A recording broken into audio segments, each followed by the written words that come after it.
section of the DVD, we will be looking at awareness and introduce you to a colour coding system. We will also be looking at some drills and exercises to help develop your awareness skills. Now, the biggest part of staying safe is being aware of your surroundings and the people around you. Being aware of what's immediately in front of you is not enough. You need to develop a 360-degree field.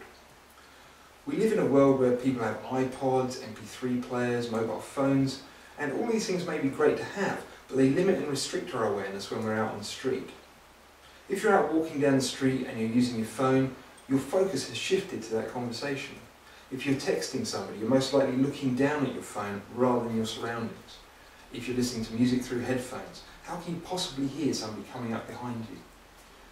Not only is awareness very limited by these things, but you might as well put a big sign above your head saying, "I have the latest phone, come and take it from me." When we cross the road, even if we're busy talking to somebody, we hopefully use a certain level of awareness and scanning to know if there are any cars about to run us down.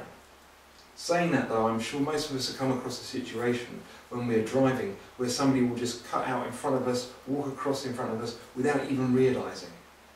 How switched off must they have been? What of, instead of the car, it had been somebody coming up to mug them? For the greater part though, we've repeated this action of scanning so many times, it's become subconscious and instinctive.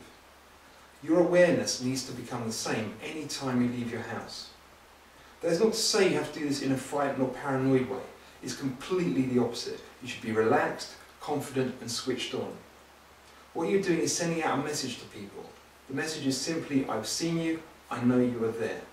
This makes you a harder target.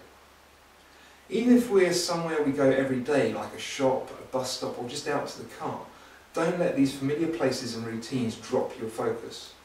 Just because nothing bad has ever happened doesn't mean to say it will always be the case. So when we talk about being aware of your surroundings or being switched off, what are we thinking about here? Perhaps the best way to look at it is in a colour coding system.